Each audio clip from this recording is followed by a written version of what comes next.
कहा जाता है कश्मीर में नागा, शिवा, विष्णु और ब्रह्मा की पूजा करने वाले लोग रहे।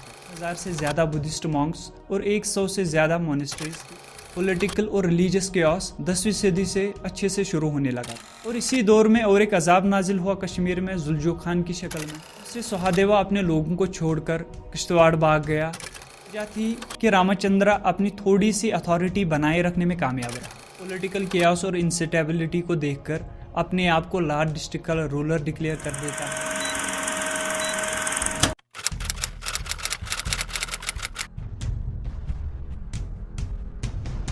अस्सलाम वालेकुम दोस्तों, हम स्टार्ट कर रहे हैं और एक सीरीज़ जिसका नाम है इस्लाम इन कश्मीर। दोस्तों, ये सीरीज़ भी मॉडर्न हिस्ट्री ऑफ इंडिया के साथ ही चलती रहेगी। इस सीरीज़ में हम बात करेंगे एडवेंट ऑफ इस्लाम इन कश्मीर के बारे में।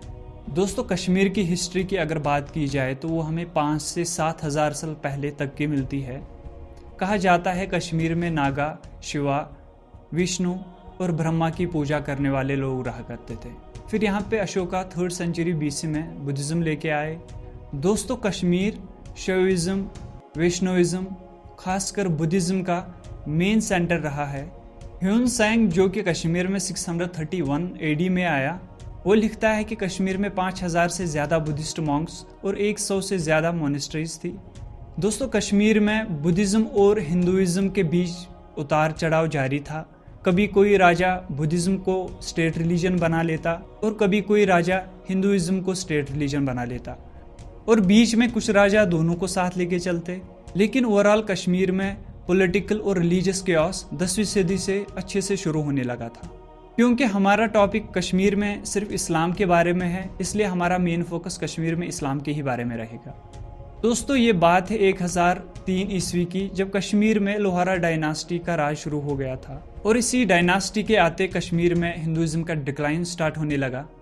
इस डायनास्टी के हुक्मरान ज़्यादातर वर्थलेस और वीक थे, जिनकी ज़िंदगी खाली अय्याशी में गुजर रही थी। लोगों पर जुल्म की इंतहा हो रही थी। औरतों को इंसान कम और पालतू जानवर ज़्यादा समझा जाता था। हुक्मरानों के साथ साथ लोग भी मॉरली और एथिकली करप्ट हो चुके थे। यानी ये दौर कश्मीर में जाहिलियत का दौर था और इसी दौर में और एक अजाब नाजिल हुआ कश्मीर में जुल्जो खान की शक्ल में। जुल्जो खान लीडर था मंगोलियन आर्मी का, जिन्होंने कश्मीर पे इन्वेजन किया था। जुल्जो खान जहलम के रास्ते से कश्मीर में दाखिल हुआ। यहाँ की कमज़ोर फौज उसकी खौफनाक और ख़तरनाक फौज के सामने टिक नहीं पाई और जिसके नतीजे में जुल्जो खान आसानी से कश्मीर पे काबिज हुआ। इस दौर के राजा सुहादेवा ने बहुत कोशिश की जुल्जो खान से डील करने की, लेकिन वो नाकाम हुआ। ये वही लोगों के पैसे थे जिनसे सुहादेवा जुल्जो खान से कॉम्प्रोमाइज़ करवाना चाहता था और ये सब देखकर लोगों में बहुत ज़्यादा गुस्सा था। सुहादेवा जब कॉम्प्रोमाइज़ करवाने में नाकाम हुआ तो उसने जुल्जो खान के खिलाफ एक फ़ौज तैयार करने की कोशिश की, लेकिन वो उसमें भी नाकाम हुआ। मंगोलों के खौफ से सुहादेवा अपने लोगों को छोड़कर किश्तवाड़ भाग गया और मंगोलों ने बेबस कश्मीरियों पे हर तरह के जुल्म सितम ढाए। वहशी मंगोलों ने लोगों की जायदाद जला दी, लोगों की फसलें जला दी, लोगों का कत्लेआम किया, खासकर आदमियों का कत्लेआम किया, बच्चों और औरतों को अपना गुलाम बना दिया। दोस्तों, इस सब के बीच सुहादेवा का कमांडर इन चीफ रामचंद्र अपने फोर्ट के अंदर अपनी छोटी फौज से फोर्ट के अंदर के लोगों को बचाने में कामयाब रहा और यही वजह थी कि रामचंद्र अपनी थोड़ी सी अथॉरिटी बनाए रखने में कामयाब रहा। मंगोलों ने 8 महीने तक जुल्म सितम जारी रखा, लोगों का कत्लेआम किया और उनकी फसलें जला दी।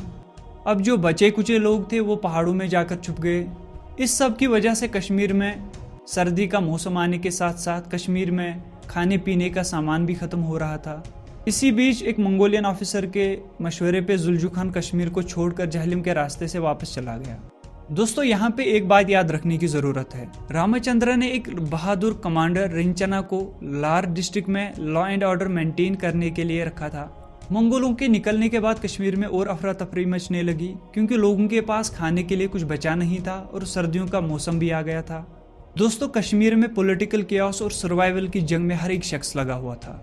इसी बीच सुहादेवा किश्तवाड़ से वापस आने की कोशिश करता है, लेकिन उसको लोग यहाँ से भगा देते हैं। दोस्तों, रिंचना, जो कि अपनी बहादुरी की वजह से लोगों में काफ़ी हद तक मशहूर हुआ था, इसी पॉलिटिकल केओस और इंस्टेबिलिटी को देखकर अपने आप को लाहौर डिस्ट्रिक्ट का रूलर डिक्लेयर कर देता है और कुछ ही वक्त में वो कश्मीर का भी रूलर बन जाता है।